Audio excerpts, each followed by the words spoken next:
temps sur les enjeux en matière de politique monétaire pour la Banque Centrale Européenne qui, à son tour, a entamé son pivot, un pivot qui a été délivré par Christine Lagarde la semaine dernière à l'issue du Conseil des gouverneurs de la Banque Centrale Européenne. Et c'est Juliette Cohen qui est avec nous par téléphone pour en discuter, stratégiste chez CPR Asset Management. Bonjour et bienvenue Juliette.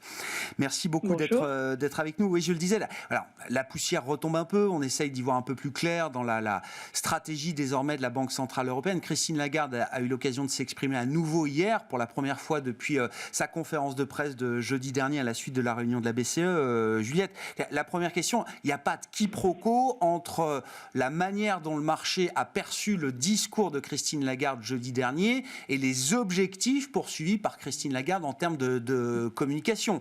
C'est bien une volonté délibérée, si je puis me permettre, de Christine Lagarde de modifier radicalement, brutalement, la communication de la Banque Centrale Européenne.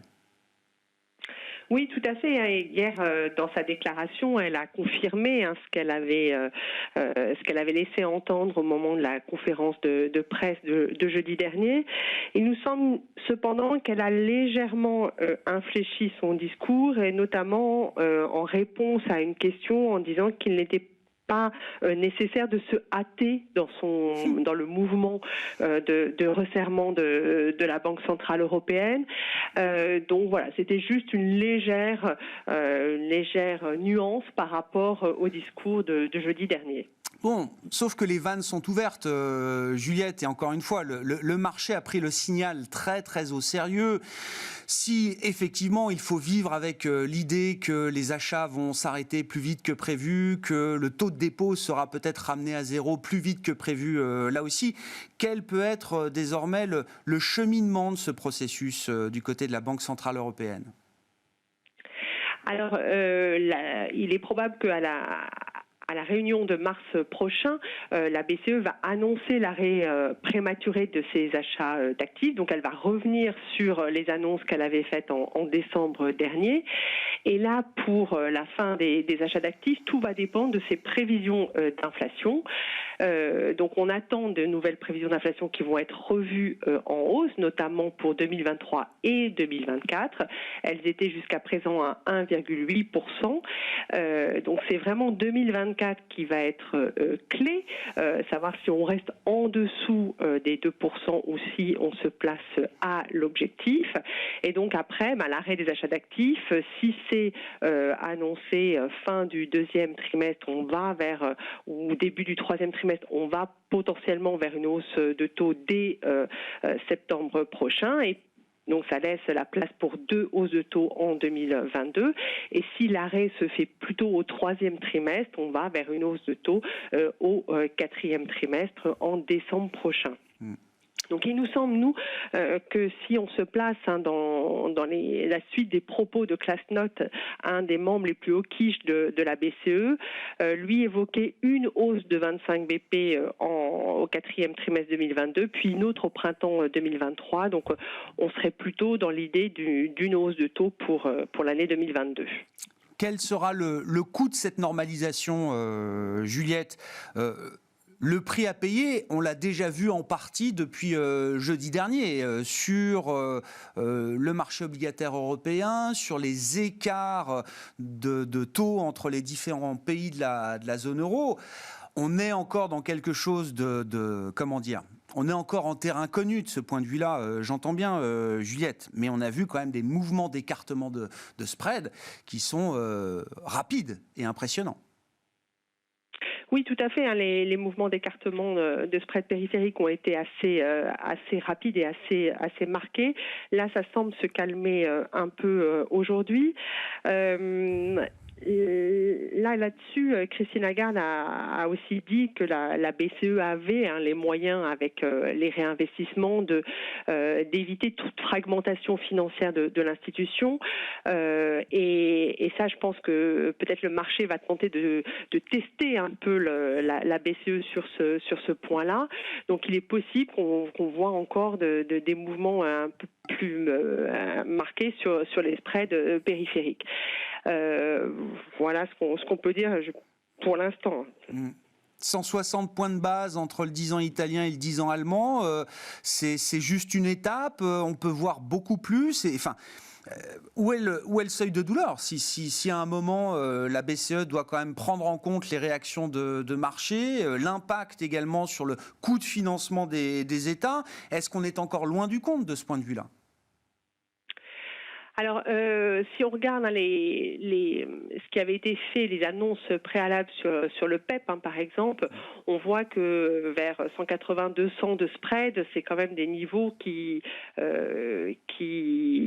font réagir la BCE. Donc, c'est un peu sur ces niveaux-là qu'on imagine qu'il pourrait y avoir des actions.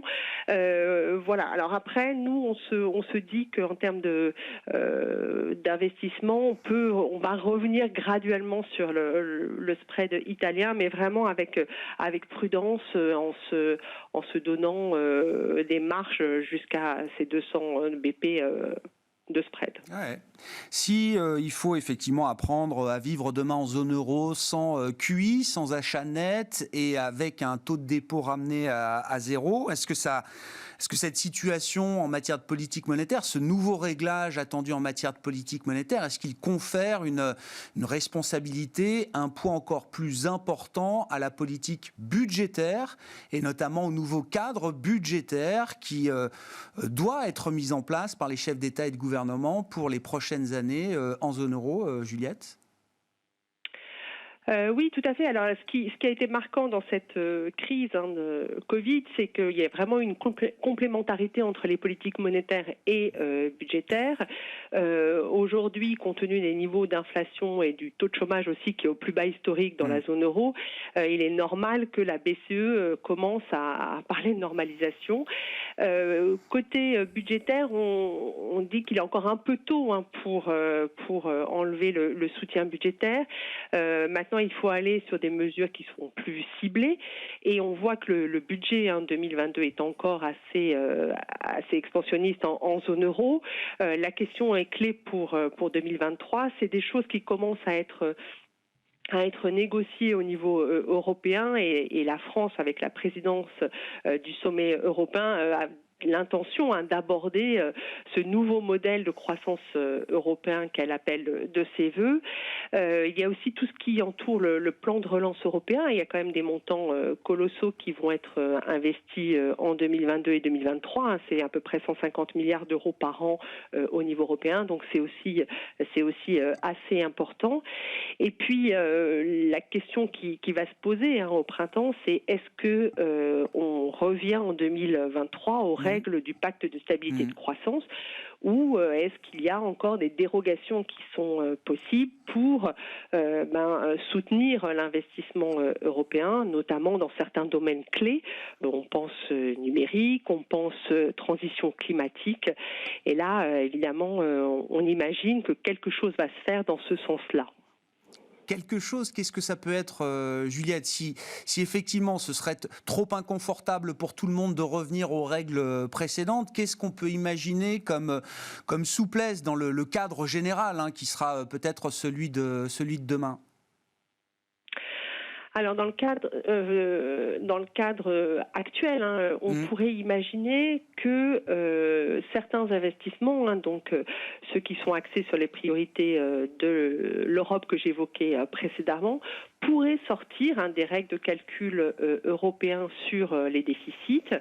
Et à ce moment-là, la condition, ça serait évidemment qu'ils soient pilotés en accord avec la Commission européenne, qu'elle agrée un certain nombre d'investissements, qu'elle suive leur implémentation et qu'elle demande un reporting sur ces investissements. C'est un peu le modèle de pilotage qui est envisagé avec le plan de relance européen. Donc je dirais que les structures sont là. Après, il s'agit d'une volonté politique. C'est très clair, c'est un accord politique qui est attendu avec... alors, ce sera pas du tout une réunion ou un sommet conclusif de ce point de vue-là, mais un premier rendez-vous qui a été fixé sous la présidence française du Conseil de l'Union européenne, 10 et 11 mars prochain, ce qui coïncide d'ailleurs, je crois, avec la réunion du mois de mars de la Banque Centrale Européenne. Donc, en fait, on aura les deux aspects concentrés au même moment dans le calendrier, les 10 et 11 mars prochains. C'est ça, Juliette ?